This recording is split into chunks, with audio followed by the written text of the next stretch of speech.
Assalamualaikum warahmatullahi wabarakatuh. Shalom. Om Swastiastu, Namo Buddhaya, dan salam kebajikan bagi kita semua. Di sini kelompok kami akan mempresentasikan aturan-aturan dan prinsip fundamental dalam hukum humaniter. Kelompok kami sendiri memiliki anggota kelompok yaitu Brenda Rahmandea, Ramadhani Puspitasari, Nur Aryawati, Roni Arli Rahardi, Rizky Maulana, Rumiana Irfadia, dan Eva Evelyn Sinaga. Oleh karena itu, kami akan memulai presentasi kami dari prinsip hukum humaniter dan akan dilanjutkan oleh sesuai dengan slide presentasi kami. Terima kasih. Terima kasih kepada moderator atas waktu yang telah diberikan. Saya akan menyampaikan atau menjelaskan prinsip dasar hukum humaniter.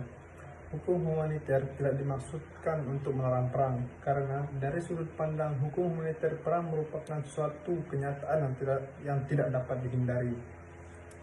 Hukum humaniter mencoba untuk mengatur agar perang dapat dilakukan dengan lebih memperhatikan prinsip-prinsip kemanusiaan. Salah satu prinsip fundamental dari hukum humaniter adalah distinction principle, yaitu dibaginya penduduk suatu negara dalam dua golongan yang berbeda, yaitu kombatan dan penduduk sipil yang masing-masing memiliki hak dan kewajiban sendiri. Tujuan prinsip ini yaitu untuk mengetahui mereka-mereka yang boleh terlibat dalam permusuhan sehingga boleh dijadikan sasaran atau objek kekerasan. Selanjutnya akan dijelaskan oleh pemateri berikutnya. Terima kasih. Yang selanjutnya yaitu Konvensi Jenewa tahun 1949. Salah satu sumber hukum yang menjadi dasar aturan dalam hukum humaniter ini adalah Konvensi Jenewa. Konvensi Jenewa merupakan serangkaian aturan untuk memberikan perlindungan terhadap warga sipil, tawanan perang, dan juga tentara musuh yang terluka dalam peperangan. Tujuan dari konvensi ini yaitu untuk memberikan perlindungan terhadap korban perang, terutama warga sipil. Nah, konvensi ini terdiri dari 4 konvensi. Yang pertama yaitu Konvensi Jenewa pertama, yaitu untuk perbaikan anggota angkatan perang yang terluka dan sakit pada saat angkatan perang di darat. Yang kedua, Konvensi Jenewa kedua yaitu untuk perbaikan anggota angkatan perang di laut yang luka, sakit, dan juga korban karam. Nah, Konvensi Jenewa ketiga ini mengenai perlindungan terhadap tawanan perang.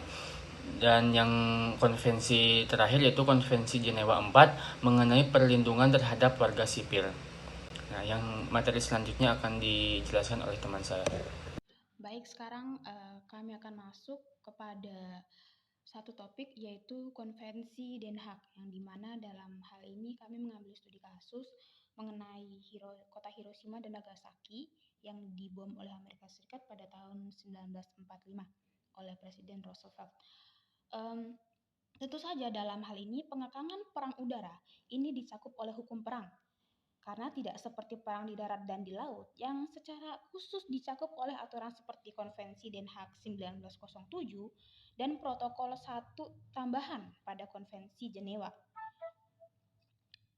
yang berisi pembatasan, larangan terkait, dan pedoman. Tentu saja hal ini tidak ada perjanjian khusus untuk peperangan udara dalam kedua konvensi tersebut. Dalam kasus pengeboman kota Nagasaki dan Hiroshima ini, ada Konvensi Den Haag yang sedikit relevan dengan masalah pengeboman di kota tersebut. Seperti di sini ada 2 perjanjian. Yang pertama, hukum perang. Hukum dan kebiasaan perang di tanah ataupun di darat pada tanggal 18 Oktober 1907 dan hukum perang pengeboman oleh pasukan angkatan laut di masa perang pada tanggal 18 Oktober tahun 1907. Selanjutnya, saya akan menjelaskan apa itu hukum kebiasaan. Hukum kebiasaan itu bisa diartikan sebagai bukti dari suatu praktik-praktik umum yang diterima sebagai hukum di dalam dunia internasional yang bersifat tidak tertulis dan diturunkan melalui pengalaman dari praktik nyata yang dilakukan oleh negara-negara dalam kurun waktu yang lama. Berdasarkan dari sumber HHI yang paling berwujud, itu adalah hukum perjanjian, di mana peraturan dan asasnya itu seringkali berakar pada kebiasaan, yaitu praktik negara secara umum yang diterima sebagai hukum. Munculnya hukum kebiasaan itu karena adanya putusan dari Mahkamah Internasional ICJ atau International Court of Justice dalam kasus North Sea Continental Shelf. Selanjutnya akan dijelaskan oleh teman saya. Penjelasan kasus Hiroshima dan Nagasaki tahun 1945. Pada dasarnya seperti kita tahu bahwa halnya Jepang merupakan negara terakhir yang menyerahkan dirinya terhadap sekutu yang merupakan menjadi titik akhir dari Perang Dunia Kedua sendiri, yang dimana ini terjadi karena halnya pembom atoman oleh Amerika Serikat ke Jepang di dua kota Jepang, yaitu Hiroshima dan Nagasaki di tanggal 6 Agustus dan di tanggal 9 Agustus. Ini terjadi usai dari penyerahan diri dari Jerman, dan di mana Amerika Serikat ini meluncurkan bom atom usai mendapatkan persetujuan dari Britania Raya dalam perjanjian Quebec. Dan sebenarnya Amerika Serikat sendiri sempat mengirimkan tentaranya mereka, lalu juga sempat mengirimkan permintaan untuk Jepang menyerahkan diri di dalam deklarasi Potsdam, tetapi ternyata Jepang ini menolak hal tersebut, yang membuat pihak sekutu melakukan proyek Manhattan, di mana mereka melakukan pengujian bom atom di New Mexico, di Gurun New Mexico, dan juga memproduksi senjata nuklir dua rancangan di bulan Agustus dalam operasi Downfall untuk menyerang Jepang. Nah, pada dasarnya ini sebenarnya pihak sekutu ini ingin menyerang 5 kota yang merupakan pusat industri dan juga pusat militerisasi di Jepang, yaitu Hiroshima, Yokohama, Kyoto, Tokyo, dan juga Kokura. Tetapi Kyoto dan Tokyo merupakan ibu kota baru di Jepang, sehingga dihapuskan dari target itu. Lalu pada 6 Agustus 1945 jatuh bom atom di Hiroshima, Jepang, dan setelah pasca bom itu jatuh, 16 jam kemudian Amerika Serikat memberikan peringatan kepada Jepang. Lalu di 3 hari kemudian, tepatnya pada tanggal 9 Agustus 1945, Jepang dibom atom lagi oleh Amerika, tepatnya di Nagasaki.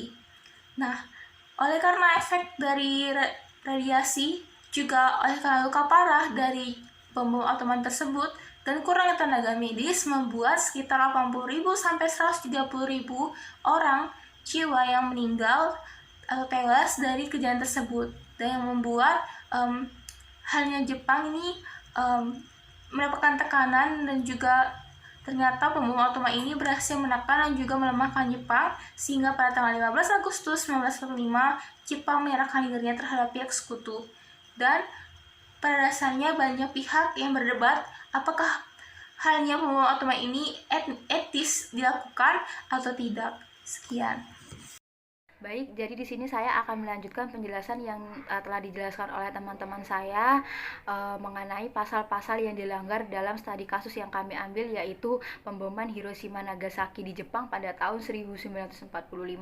Jadi pasal yang kami ambil dalam studi kasus ini ada 3 pasal, yaitu pasal 25, pasal 26, dan pasal 27, di mana bunyi dari pasal 25 adalah penyerangan atau pemboman dengan alat apapun terhadap kota-kota, kampung-kampung, pemukiman, atau bangunan-bangunan yang tidak dipertahankan adalah dilarang.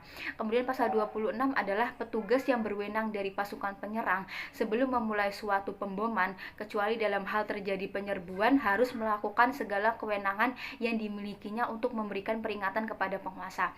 Kemudian pasal 27 yaitu dalam hal pengepungan dan pemboman, semua langkah yang perlu harus dilakukan untuk sejauh mungkin menghindari bangunan-bangunan ibadah, kesenian, ilmu pengetahuan, dan panti sosial, monumen bersejarah, rumah sakit, dan tempat orang sakit dan terluka dikumpulkan, asalkan tempat-tempat tersebut tidak digunakan untuk tujuan-tujuan militer. Pasukan yang mengepung harus menandai bangunan-bangunan atau tempat-tempat dengan tanda-tanda khusus yang terlihat, yang sebelumnya harus diberitahukan kepada pihak penyerang. Jadi dalam studi kasus Hiroshima Nagasaki di Jepang ini, Amerika Serikat itu menyerang beberapa kota-kota di Jepang yang menjadi pusat industri dan pangkalan-pangkalan paramiliter, di mana kota-kota yang menjadi target Amerika Serikat ini adalah Kokura, Hiroshima, Yokohama, Kyoto, dan Tokyo. Di mana kota-kota tersebut itu pasti ya memiliki banyak tempat-tempat ibadah, sekolah, kesenian, tempat-tempat ilmu pengetahuan, kemudian panti sosial, rumah sakit, bangunan-bangunan yang pasti dalam bangunan tersebut itu banyak penduduk, ya kan? Jadi penjatuhan bom pertama saja sudah banyak korban, yaitu sampai 80.000 sampai 130.000 jiwa, di mana pasti mereka banyak berada di tempat-tempat atau bangunan-bangunan yang Amerika Serikat serbu. Baik, selanjutnya akan dijelaskan oleh teman saya.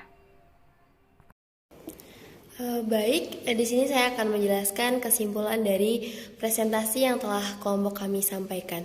Kesimpulannya adalah prinsip fundamental yang telah dijelaskan, yaitu hukum yang tercipta dari Konvensi Jenewa, Konvensi The Hague, maupun hukum kebiasaan yang disepakati oleh warga internasional. Oleh karena itu, kelompok kami mengaitkan dengan adanya studi kasus kejadian bom yang dijatuhkan di kota Nagasaki dan Hiroshima yang terletak di Jepang.